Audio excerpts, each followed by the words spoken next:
With the Tour Down Under just finished and Richie Porte once again winning on Willunga Hill, it's time to cast our eyes towards the pro peloton to see what's new in the world of bikes. And this year you're in luck, as there's some interesting additions including new bikes, new paint jobs and a very exclusive group set which, at the time of recording, is still unreleased. Specialized released an updated version of their much-loved aero bike the Venj in 2018, and since then it's been winning races all over the world. This particular version belongs to Deceuninck Quick-Step rider Elia Viviani, who got his 2019 race season off to a great start by winning the first stage of the Tour Down Under. The bike is equipped with Shimano's latest iteration of its electronic Dura Ace group set, which also features, heavens forbid, disc brakes. Yes, even the pros are now making a step change towards hydraulic discs, so hopefully that'll settle the disc versus rim debate once and for all. Another bike equipped with discs is the BMC Team Machine, ridden by Michael Valgren of Team Dimension Data. Whilst many World Tour bikes have just one major drivetrain sponsor, Valgren's Team Machine is a mix with a rotor power meter, KMC chain and Shimano Dura Ace mashup.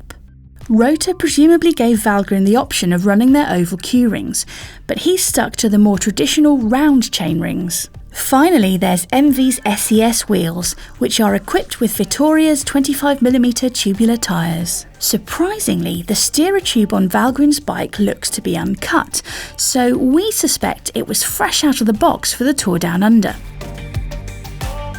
EF Education First Pro Cycling have gone bold for 2019, with possibly the best paint job we've seen on a World Tour bike for quite some time.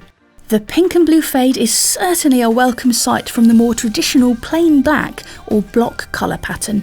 Under that jazzy paintwork is Cannondale's popular Super 6 Evo, which has been in the pro peloton for quite some time. Vision spec the wheels with their 55 Metron models, with Cannondale providing their own superlight SISL crankset, which is matched with a Powerbox power meter. This particular Super 6 belongs to Mitch Docker, and just like many pros, he runs an incredibly long 130mm -17° stem. Definitely not something you see many recreational riders trying out.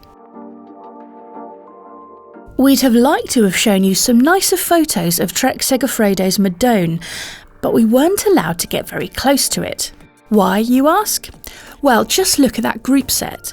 Without a doubt, it's SRAM's new 12-speed E-TAP offering, which, at the time of recording, is still unreleased.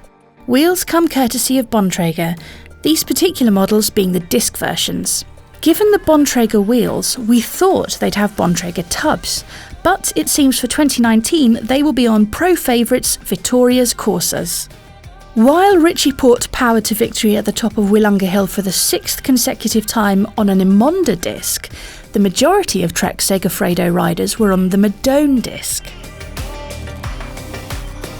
Our last bike comes from aero specialist Cervelo with their all-new S5, which will be used by Team Sunweb in 2019. Now, this is one futuristic-looking bike with an external steerer head tube that melds seamlessly into a V-shaped aero cockpit, which we suspect could be X% faster, more comfortable and stiffer than any other handlebar cockpit in the world ever.